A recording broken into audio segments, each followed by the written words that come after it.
तो क्या मोदी जी को ट्रंप की ओर से न्योता भेजा गया है? क्या मोदी जी अमेरिका जाने वाले हैं? क्या वो डोनाल्ड ट्रंप के शपथ ग्रहण समारोह में शामिल होंगे? ये कुछ ऐसे प्रश्न हैं जो इस समय भारत के अंदर लगातार चर्चा में बने हुए हैं। और जैसे जैसे 20 जनवरी पास आती जा रही है, चर्चा तेज होती जा रही है। मित्रों, 20 जनवरी को डोनाल्ड ट्रंप अमेरिका के 47वें राष्ट्रपति के रूप में शपथ लेने वाले हैं। इसको लेकर तैयारियां जोर शोर से चल रही हैं। कई सारे वैश्विक नेताओं को शपथ ग्रहण में आने का न्योता दिया गया है। इनमें इटली की प्रधानमंत्री जॉर्जिया मेलोनी, एल सल्वाडोर के राष्ट्रपति नायब बुकेले, हंगरी के राष्ट्रपति विक्टर ओरबान, यूक्रेन के राष्ट्रपति व्लादिमीर जेलेंस्की और अर्जेंटीना के राष्ट्रपति जेवियर माइली शामिल हैं। अब ये सब तो वो लोग हैं जो अभी अपने देश के प्रमुख हैं, अपने देश की सत्ता संभाल रहे हैं, सत्ता में बने हुए हैं। लेकिन ट्रंप ने तो जायर बोल्सोनारो को भी बुलाया है, जो कि ब्राजील के पूर्व राष्ट्रपति हैं। अभी वो सत्ता में नहीं है, अभी तो लूला डी सिल्वा ब्राजील के राष्ट्रपति हैं, पर फिर भी ब्राजील के राष्ट्रपति को ना बुलाकर जायर बोल्सोनारो को बुलाया गया है, क्योंकि बोल्सोनारो ट्रंप के समर्थक रहे हैं, धुर दक्षिणपंथी नेता हैं, ब्राजील के फार राइट लीडर हैं। ट्रंप की विचारधारा से उनकी विचारधारा मेल खाती है और एलॉन मस्क भी उनका समर्थन करते हैं। अब ट्रंप ने जिन्हें भी बुलाया है, चाहे वो इटली की जॉर्जिया मेलोनी हो या फिर अर्जेंटीना के जेवियर माइली, ये सभी दक्षिणपंथी नेता हैं, ट्रंप के समर्थक रहे हैं। इन सभी की विचारधारा ट्रंप से मिलती है, तो उनको बुलाया जाना आश्चर्य वाली बात नहीं है। लेकिन ट्रंप ने सभी को चौंकाते हुए चीन के राष्ट्रपति शी जिनपिंग को भी निमंत्रण भेजा है। और जिनपिंग तो उन पहले नेताओं में से थे जिन्हें ट्रंप ने बुलावा भेजा था। यह निर्णय चौंकाने वाला इसलिए था क्योंकि सभी लोग जानते हैं कि डोनाल्ड ट्रंप चीन के कितने बड़े आलोचक हैं, कितने बड़े विरोधी हैं। यहां तक कि उन्होंने कोविड-19 वायरस को कभी कोरोना कहकर नहीं पुकारा, उन्होंने हमेशा चाइनीज वायरस या वुहान वायरस कहकर पुकारा है। उनके पहले कार्यकाल में चीन के साथ अमेरिका का बहुत बड़ा ट्रेड वॉर शुरू हुआ था। इस बार भी अपने पूरे चुनावी कैंपेन के दौरान वो लगातार चीन को टारगेट करते रहे हैं और चुनाव जीतने के बाद भी उन्होंने कई बार चीन की आलोचना की है। अभी अभी उन्होंने जब पनामा कनाल पर कब्जा करने की बात की, उसे वापस लेने की बात की थी, तब भी उन्होंने यही कहा था कि उस पर चीन का अधिकार हो चुका है, वो चीन के हाथों में जा रही है, जबकि वो हमारी थी, इसीलिए हम उसे वापस ले लेंगे।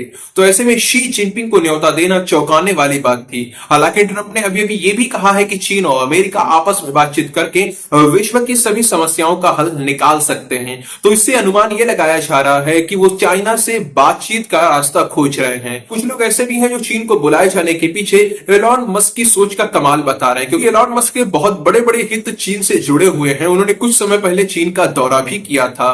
तो वो तो यही चाहते हैं कि ट्रंप और शी जिनपिंग के संबंध मधुर हो जाएं। वैसे शी जिनपिंग ने शपथ ग्रहण समारोह में जाने से मना कर दिया है, वो अपनी जगह अपने किसी प्रतिनिधि को भेजेंगे।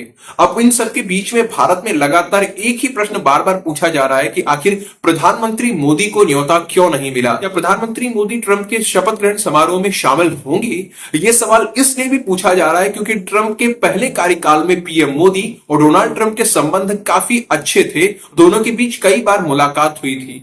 ट्रंप अपने परिवार सहित भारत के दौरे पर आए थे। उनकी बेटी इवांका ट्रंप तो अभी अभी मुकेश अंबानी के बेटे आकाश की शादी में भी आई थी। और अपने चुनावी कैंपेन के दौरान ट्रंप ने जिस तरह से शी जिनपिंग की आलोचना की थी, उसी तरह से मोदी की तारीफ करते हुए भी दिखे थे। कई बार उन्होंने अपने और पीएम मोदी के घनिष्ठ संबंधों पर बात की थी। तो ऐसे में प्रधानमंत्री मोदी को शपथ ग्रहण समारोह में ना बुलाया जाना स्वाभाविक रूप से चर्चा का विषय बन ही जाता है। मित्रों, अभी के लिए तो आधिकारिक रूप से यही जानकारी निकलकर सामने आ रही है कि पीएम मोदी को शपथ ग्रहण समारोह में जाने का न्योता नहीं मिला है।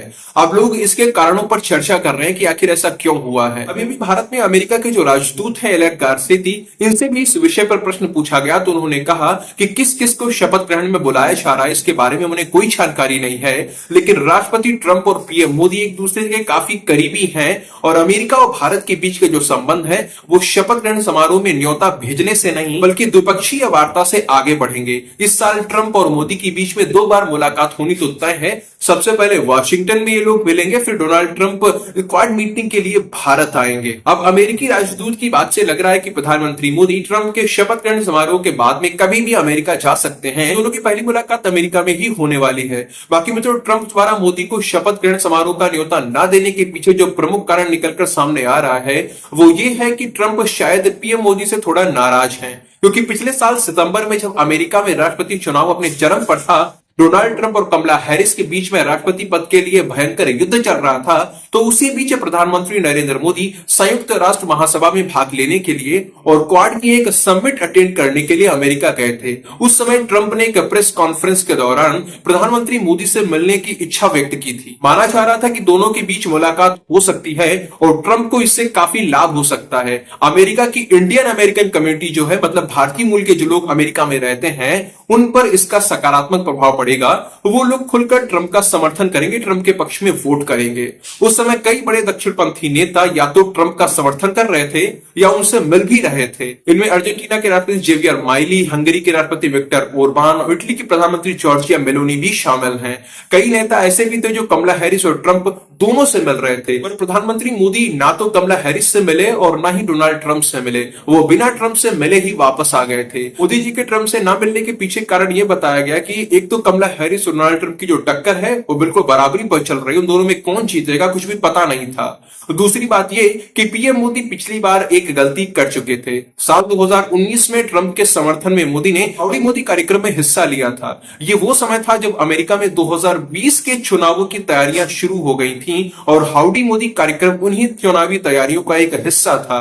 इस कार्यक्रम को मोदी द्वारा ट्रंप का चुनाव प्रचार करने के रूप में देखा गया, लेकिन चुनाव परिणाम विपरीत आया। 2020 के चुनावों में ट्रंप हार गए और बाइडेन को जीत प्राप्त हुई। इसका परिणाम यह हुआ कि राष्ट्रपति बाइडेन से पीएम मोदी का जो संबंध है वो वैसा नहीं हो पाया जैसा कि ट्रंप के साथ था। यही कारण है कि इस बार पीएम मोदी ने अमेरिकी चुनावों से दूरी बनाकर रखना ही उचित समझा, पर शायद ट्रंप को यह बात बुरी लगी और इसीलिए उन्होंने मोदी को अपने शपथ ग्रहण समारोह में आने का न्योता नहीं दिया।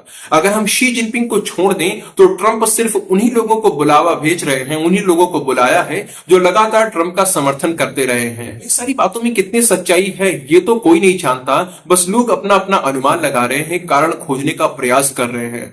बाकी मित्रों, ट्रंप ने अपने एक और घनिष्ठ मित्र को शपथ ग्रहण में आने का न्योता नहीं दिया है और वो है इजराइल के प्रधानमंत्री बेंजामिन नेतन्याहू। अब नेतन्याहू को न्योता क्यों नहीं मिला है तो वही जान सकते हैं।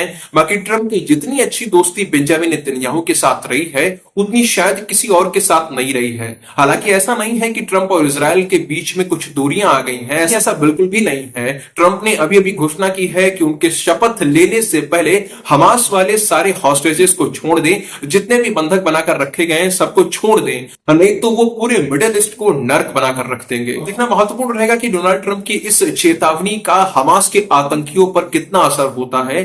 ट्रंप के शपथ ग्रहण में अब तो केवल एक सप्ताह का समय बचा हुआ है। बाकी मित्रों, मोदी जी को क्यों नहीं बुलाया गया, इसको लेकर आपके क्या विचार हैं? बातें मैंने वीडियो में बताई हैं, जो बातें इधर उधर चल रही हैं, ये क्या आपको सही लगती हैं या फिर आपको लगता है कि कोई और कारण हो सकता है? जो आपके मन में आ रहा है वो आप कमेंट सेक्शन में लिखकर बता सकते हैं।